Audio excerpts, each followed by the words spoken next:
sempre tendo em consideração que é um enorme privilégio pregar a palavra de Deus. Aliás, é também sobre isso que nós vamos meditar nesta noite. Deste grande privilégio que nós temos. Este é o maior privilégio que nós podemos ter. Mas eu não vou adiantar aqui não. Nós vamos ler aí 2 Coríntios 5:20. Quem aqui já foi embaixador do rei? Além de mim? Muitos, né? Este texto é o tema. É a divisa. O tema não, é a divisa dos embaixadores do rei. Para quem não sabe o que são os embaixadores do rei, são as crianças pré-adolescentes até adolescentes que estudam a palavra de Deus e a vida de grandes missionários e que aprendem a importância da pregação do evangelho, de missões na vida e na história da igreja. Eu cresci muito, irmãos, na minha juventude, e olha que a minha embaixada não era mole não, hein? Tinha gente da igreja, gente que não era da igreja. No futebol, eles ganhavam tudo, né? Porque eu não era reserva nem no segundo time, não dava, era muito bom. Mas eles brigavam, faziam um monte de coisa. E dali saíram vários pastores, vários missionários, mas teve gente que morreu de AIDS na cadeia também. Então o fato de você estar dentro da igreja, o fato de você estar com o povo de Deus, não dispensa você, não dispensa a mim de ter uma vida diante de Deus. Nós somos responsáveis por nós mesmos. Senão, ao invés de nós alcançarmos aquilo que Deus quer para a nossa vida, nós vamos em direção àquilo que o diabo preparou de armadilha na nossa frente. Então eu leio o texto da palavra de Deus que diz: de sorte que somos embaixadores em nome de Cristo, como se Deus exortasse por nosso intermédio. Em nome de Cristo, pois, rogamos que vos reconcilieis com Deus. Aleluia! Glória a Deus. Leiam, por favor, de novo esse texto, na sua versão.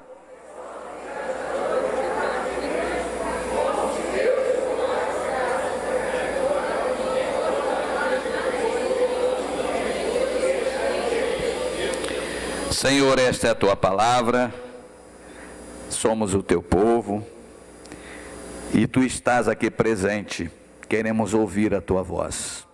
Fala conosco nesta noite, ó Deus, eu oro em nome de Jesus. Podem se assentar, irmãos. Hoje nós vamos meditar sobre representantes de Cristo na terra. Olha, foi difícil encontrar um tema para hoje, porque pensei em muita coisa e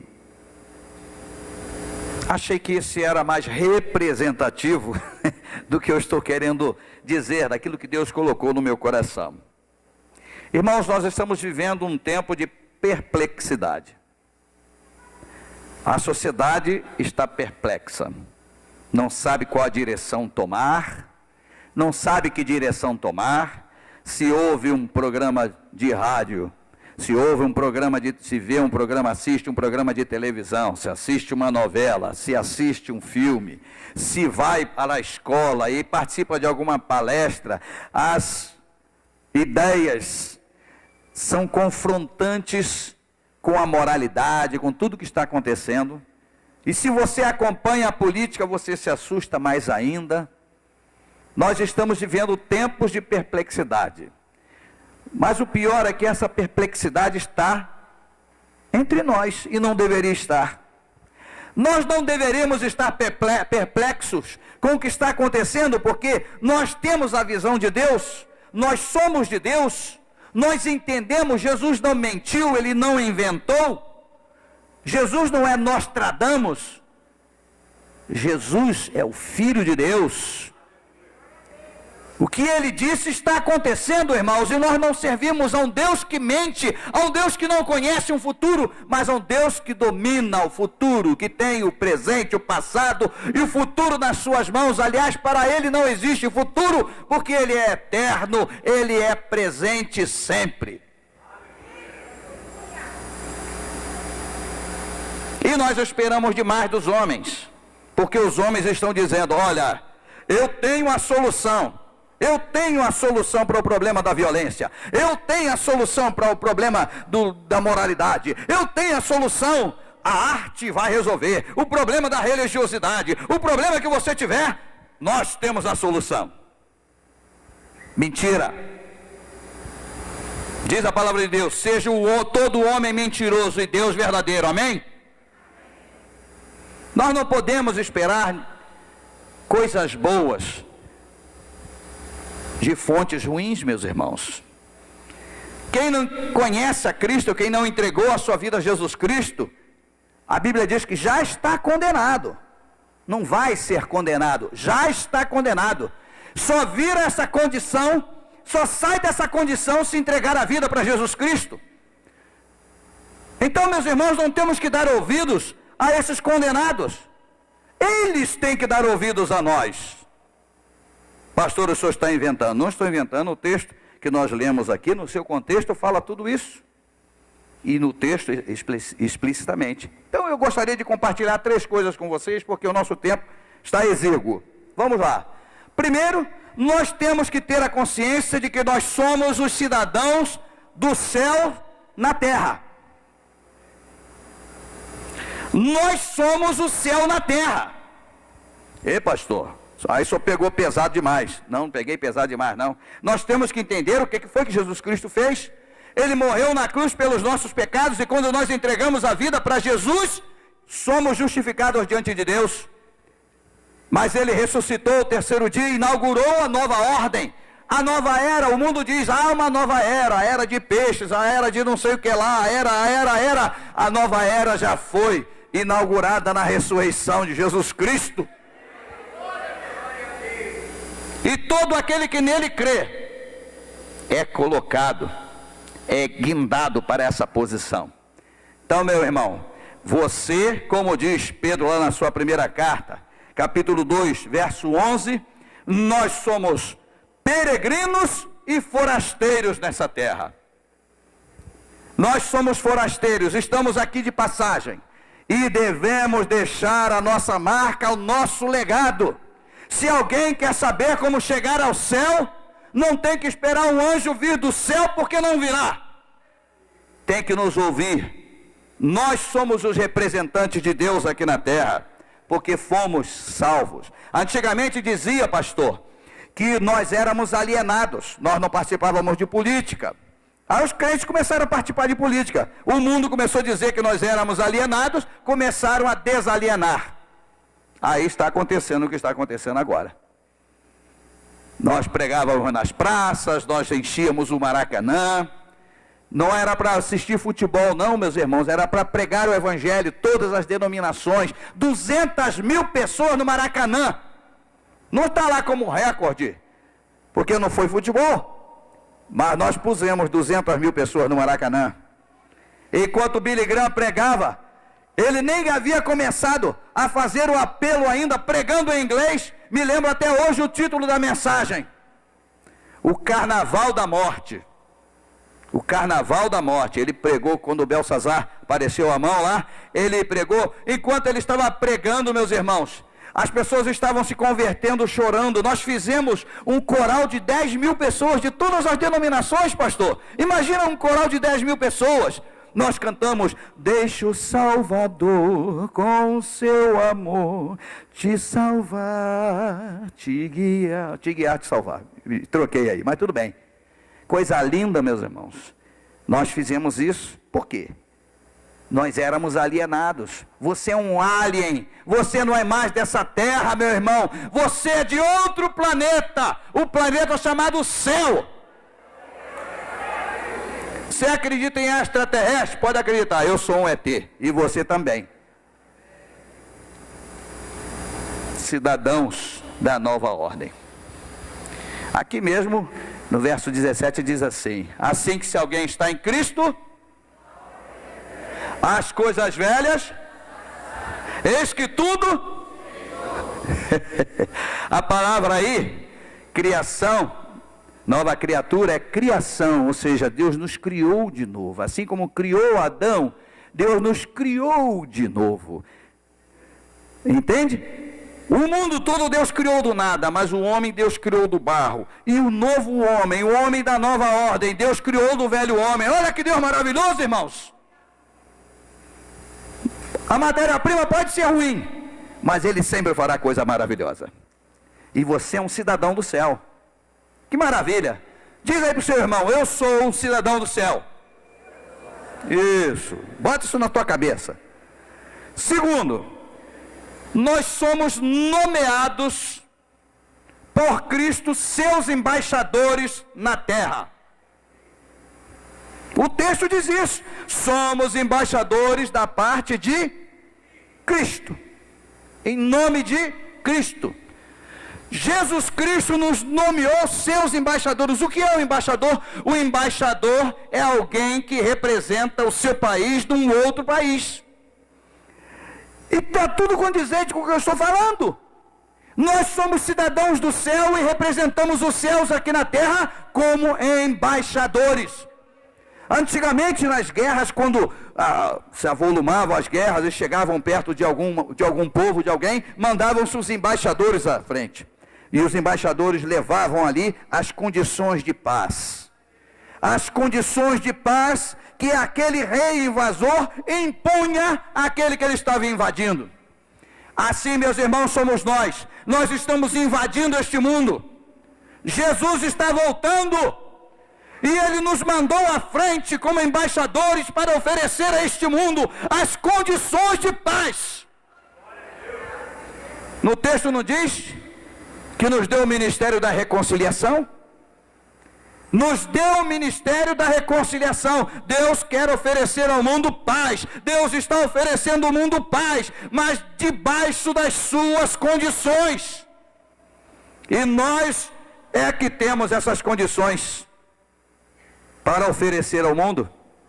Então, somos embaixadores da parte de Cristo. Diga aí para o seu irmão: você é o embaixador, diga agora para ele, de Cristo. Essa é uma honraria muito grande, meus irmãos. Esse é o chamado divino de todos nós. Todos nós temos esse chamado divino. Eu não iria pegar nesse texto, meus irmãos, mas em conversa com uma irmã aqui da igreja, ela me disse algo que o Senhor falou comigo. Olha, mas que a igreja precisa se santificar, porque a igreja tem que fazer isso, a igreja tem que fazer. Quem é a igreja? A igreja sou eu, irmãos.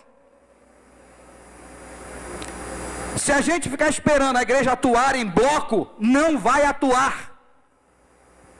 A igreja não atua em bloco. Enquanto Paulo estava pregando e sendo preso, sendo açoitado, pessoas estavam negando Jesus Cristo, estavam indo atrás dele, despregando o prego que ele estava pregando. Se ele fosse esperar todo mundo se unir para servir a Cristo, ele não teria feito a obra de Deus. Pedro não teria feito a obra de Deus. João não teria feito a obra de Deus. William Carey não teria feito a obra de Deus. Lutero não teria feito a obra de Deus. Imagina o papado esperar o papado concordar com ele para ele fazer a reforma. Não faria. Então, irmãos, você e eu temos essa missão. Cada um de nós tem essa missão. Cada igreja, cada crente, cada pastor, cada salvo em Jesus Cristo. Somos chamados para ser embaixadores de Cristo. Em terceiro lugar, nós devemos exercer o nosso protagonismo na terra. Chega, meus irmãos, de sermos apenas coadjuvantes nessa terra. Jesus Cristo não nos mandou para sermos coadjuvantes.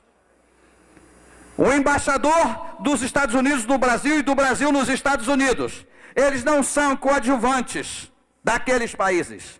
O americano não é coadjuvante do nosso país, ele é protagonista, porque ele está falando em nome do seu povo, ele está falando em nome da sua nação, e assim somos nós somos protagonistas, irmãos. Deus nos colocou como protagonistas dessa terra. Você é importante. Diga para o seu irmão, você é importante. Diga para ele, você é protagonista. Diga para ele, você é o ator principal. Você não é ator convidado, não, irmão. Você é o ator principal deste grande enredo de Deus. Então, quando Deus diz que nos deu o ministério da reconciliação, pensa nisso. As pessoas estão confundindo paz. Jesus Cristo disse, eu não vim trazer paz à terra, mas eu vim trazer o quê? Espada. Mas ele diz que ele é a paz. Está se contradizendo? Não, não está. É porque o que o mundo diz que é paz, não é paz para Deus. O que o mundo diz que é paz, não é paz para nós. Paz não é ausência de lutas. A paz de Cristo é paz em meio às lutas, porque a paz de Cristo é paz com Deus. É paz com o Pai, que iria nos condenar, que iria nos mandar para o inferno, do qual não nos tornamos inimigos por causa dos nossos pecados, e nossos pecados foram perdoados por Jesus da cruz, foram cravados com Jesus da cruz, e nós então estamos em paz com Deus. Deus não vai mais nos mandar para o inferno, Deus não vai nos condenar jamais, porque nenhuma condenação há para os que estão em Cristo Jesus. Aleluia! Estamos em paz com Deus. E quando nós dizemos para o irmão paz do Senhor, nós não estamos dizendo ausência de luta, falta de perseguição. Nós estamos dizendo, irmão, tenha paz com Deus. Continue na paz com Deus, porque na sua paz nós prosperaremos. Aleluia! Na sua paz o Brasil prosperará. Agora, sobre isso, sobre o nosso protagonismo, eu quero falar 3 coisas. Primeiro, devemos ter consciência disso. Você sabe quem você é? Essa palavra é para despertar isso em você, em mim, em todos nós. Alguém diz assim, se o boi soubesse a força que ele tem, ninguém dominaria o boi. Um homem fraco põe uma canga no boi, dirige para cá, no seu pescoço, dirige para lá, segura o seu chifre, porque o boi não sabe a força que tem. E às vezes, meus irmãos, nós estamos agindo como boi. O mundo está botando canga na gente, a gente vira para a esquerda, vamos falar para a esquerda, mas tem gente que vira também para a direita, não é? E a gente fica virando esquerda, direita, centro, e você é que é o protagonista, meu irmão. Você tem que saber quem você é, eu tenho que saber quem eu sou. Segundo lugar, nós temos que nos sentir assim. O problema é que às vezes eu sei que eu sou isso tudo, que eu sei que eu sou o protagonista, mas eu não me sinto protagonista. Eu fico pensando, eu sou tão coitadinho. Eu sou muito branco para ser protagonista, eu sou muito velho para ser protagonista, eu sou muito preto para ser protagonista, eu tenho um defeito físico, não posso ser protagonista, afinal de contas eu sou morador da Pavuna, eu não sou morador da Zona Sul, eu não sou morador da Sernambetiba, eu não sou morador de Brasília, eu não sou deputado, eu não sou presidente, como eu posso ser protagonista nessa sociedade? Você pode ser protagonista, você pode não, você tem que se sentir protagonista, meu irmão. Quando você vê uma pessoa endemoniada, você chega ali, repreende, expulsa aquele demônio, você está sendo protagonista. Pastor, e a minha humildade diante de Deus? A sua humildade diante de Deus é você ser protagonista nessa terra, porque você está obedecendo a Deus. Não vamos confundir humildade com covardia. Nós temos que ser ousados. Eu fico muito impressionado, pastores aqui presentes, irmãos, de modo geral, eu fico muito impressionado quando eu vejo Pedro e João chegarem na porta do templo e ver aquele homem pedindo esmola, e eles então falam assim, vamos orar por você. Senhor, abençoe, se o Senhor quiser, o Senhor cura esse jovem, está tanto tempo aqui, aleijado. Foi assim? Não. Deus deu a eles poder, Jesus deu a eles poder, e eles exerceram naquela hora o seu protagonismo e disseram: não tenho prata, não temos ouro, mas o que nós temos, nós vamos dar para você, em nome de Jesus de Nazaré, levanta e anda. O homem levantou meio torto, não estava conseguindo levantar direito, mas eles acreditavam tanto naquilo que eles estavam fazendo, que eles pegaram o homem pela mão e puseram em pé. Fica em pé, rapaz, pronto. Isso é protagonismo, irmão. Este é o protagonismo que nós devemos fazer. Paulo lá, sendo chicoteado, estava lá o carcereiro de Filipos, e disse, quando viu aquela situação, ele perguntou: o que devo fazer para ser salvo? Paulo diz: crê no Senhor Jesus Cristo e será salvo tu e a tua casa. Naquela mesma noite, o homem e a casa dele foram salvos. Foi todo mundo batizado. Protagonismo. Não importa, ele era um prisioneiro, havia sido chicoteado, eles estavam ali sofrendo, estavam chorando, meia-noite eles choravam, o Senhor está doendo, Senhor, não. Meia-noite eles estavam cantando, louvando ao Senhor, porque eles eram protagonistas, os presos estavam ouvindo, o carcereiro estava ouvindo, todo mundo estava ouvindo, e tremeu o coração de Deus, e a terra tremeu, porque quando treme o coração de Deus, a terra treme. Protagonismo. Então nós devemos nos sentir assim. E por último, nós devemos exercer este nosso chamado divino. Isto é imprescindível. O mundo está clamando pela nossa ajuda, irmãos. As pessoas estão morrendo sem Cristo, sem salvação. A sociedade está se dilapidando toda. É imprescindível que ouçam a nossa voz, que vejam o nosso protagonismo, não com nossos carrões, não com nossas casas luxuosas, não com os nossos aviões. Eu conheço um pastor, irmãos, o pessoal fala aí do Bispo Macedo, eu conheço um pastor, não vou dizer o nome dele, porque não me interessa, eu não tenho nada a ver com a vida dele, mas eu conheço um pastor que tem 9 aviões a jatos, e 2 helicópteros, mas ele não, engraçado que ninguém sabe isso não, é um grande pregador. Ele usa isso, que ele é uma pessoa enferma, ele usa isso para viajar aí pelo Brasil, pregar o Evangelho, e prega o Evangelho. E ninguém nota isso. E eu só sei isso porque o meu sobrinho assessora ele, e faz os jornais dele, essas coisas todas, e meu sobrinho me contou, fofoqueiro, ele me contou, e eu sou fofoqueiro também, falei para vocês aqui. Mas o que eu estou querendo dizer, é que ele não é notabilizado pela riqueza que possui. A Hugo Boss achou ele uma pessoa tão interessante, é lá dos Estados Unidos, que dá toda a roupa dele, pastor. Toda a roupa dele é da Hugo Boss, o sapato, a meia, enfim, tudo mais. Todos os detalhes. Tá, se der para mim também eu vou aceitar. Por que eu não vou aceitar? De graça, irmãos, eu sei quanto eu gasto. Dinheiro que às vezes eu não tenho, mas eu não preciso vir muito feio. Hoje eu nem vim de terno, que eu não estou aguentando esse calor. Mas eu gosto de andar bonito, para servir ao Senhor. Não é bom? Também na rua eu gosto de andar bonito também, mas nem sempre consigo ficar, mas pelo menos botar uma roupinha bonita a gente põe, né? Faz o esforço. Meus irmãos, você é protagonista, você é que pode fazer essa sociedade prosperar. Nós somos os promotores da paz de Deus na terra, meus irmãos, da paz de Deus não, da paz com Deus na terra. Você é a voz de Deus nessa terra, você tem que colocar na sua cabeça e fazer isso, que quando você está pregando o Evangelho, é Jesus Cristo pregando através de você. Não é à toa que a Bíblia diz que nós somos o corpo de Cristo, aleluia, aplauda o Senhor, essa é realmente uma grande honraria que Ele nos dá, glória a Deus. Ele fala através de nós.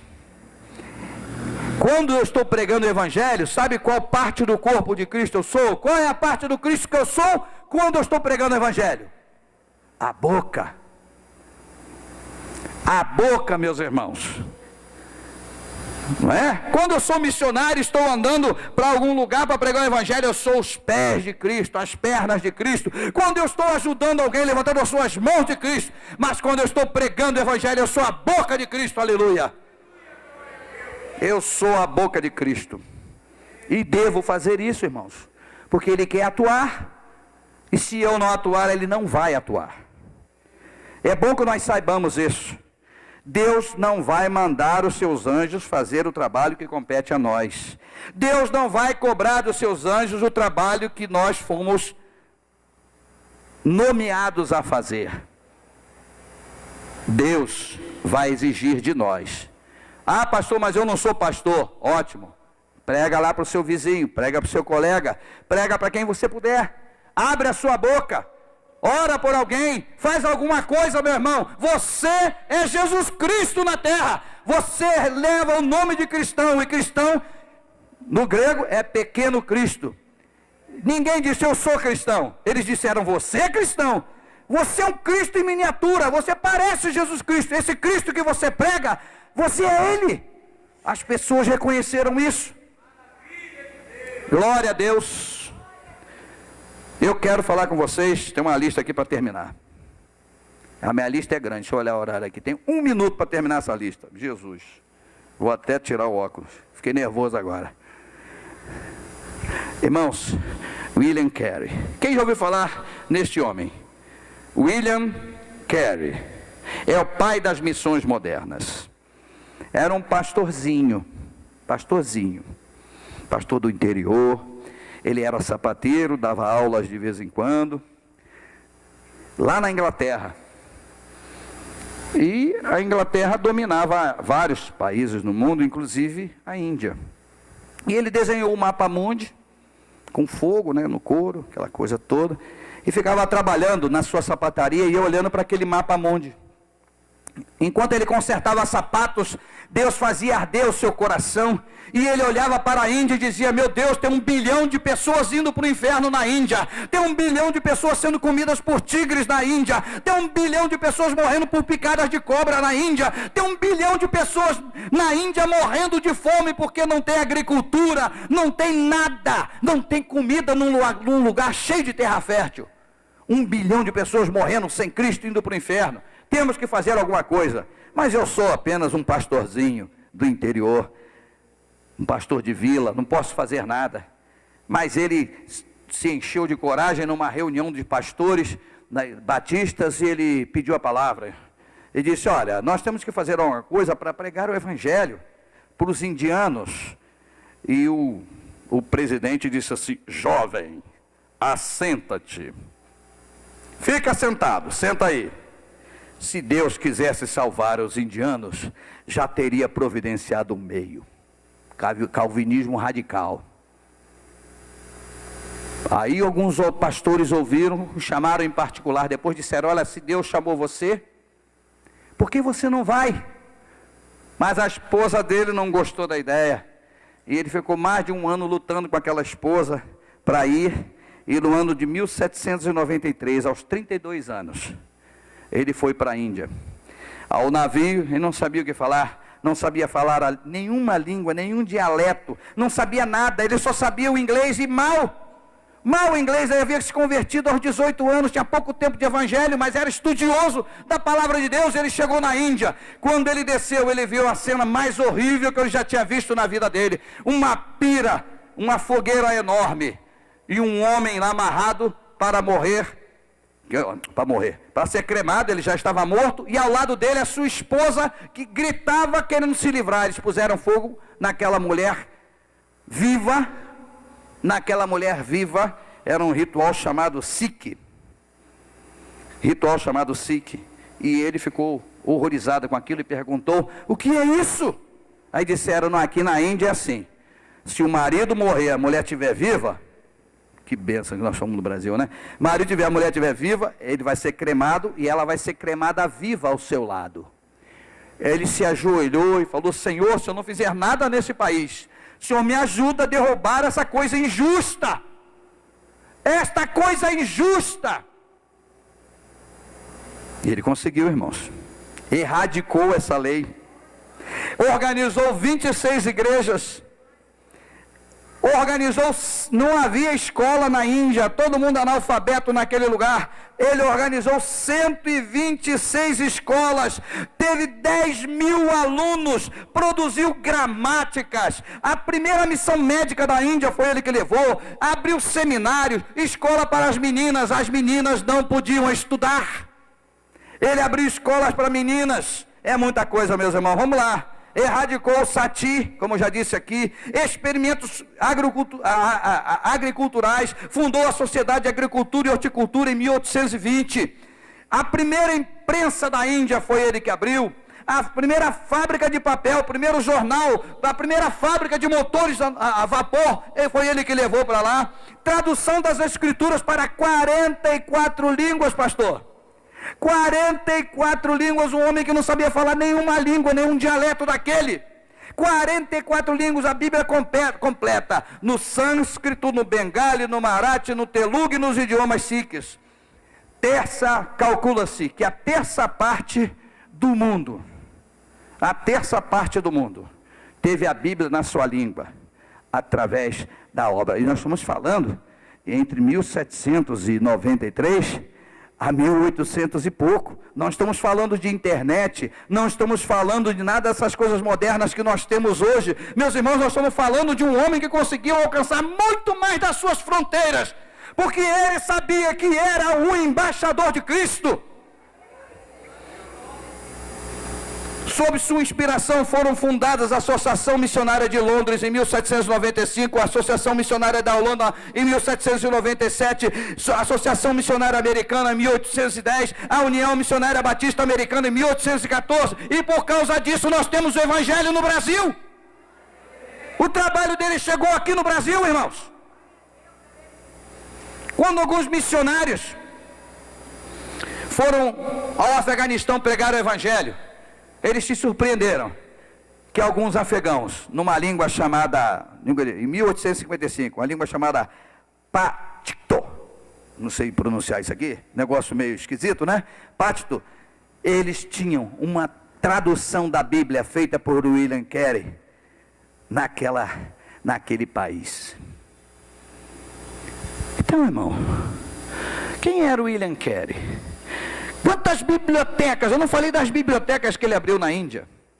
Quantas universidades? A Índia hoje tem cerca de 400 milhões de pessoas laureadas com curso superior.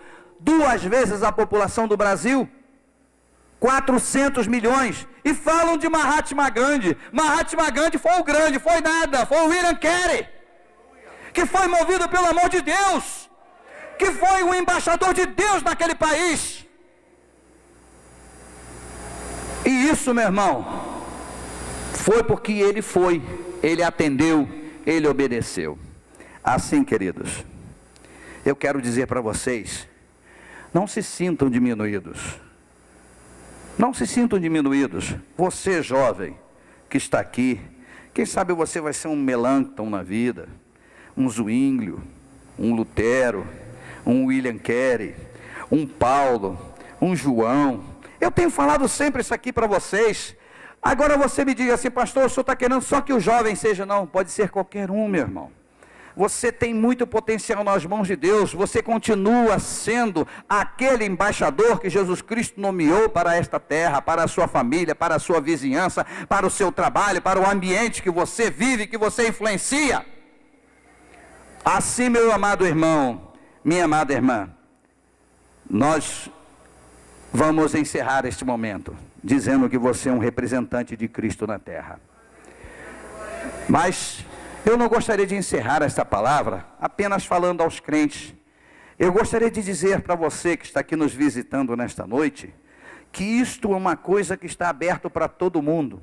É um privilégio que está lançado para todo mundo. Qualquer pessoa que queira, por pior que ela seja, como eu disse anteriormente, Deus pode pegar o pior material e transformar na coisa mais perfeita e bela que possa existir.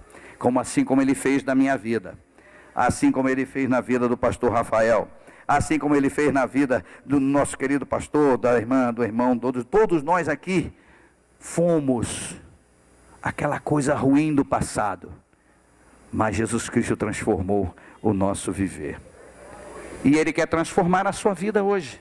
Jesus Cristo faz diferença. Você, quando entrega a sua vida para Jesus Cristo, Ele transforma você num cidadão do céu e nomeia você embaixador dele aqui na terra. E eu quero dar uma oportunidade para você. Você que está aqui nesta noite, que gostaria de entregar a sua vida a Jesus Cristo agora, vem, entrega a sua vida para Jesus agora. Ele quer você. Entrega agora aí.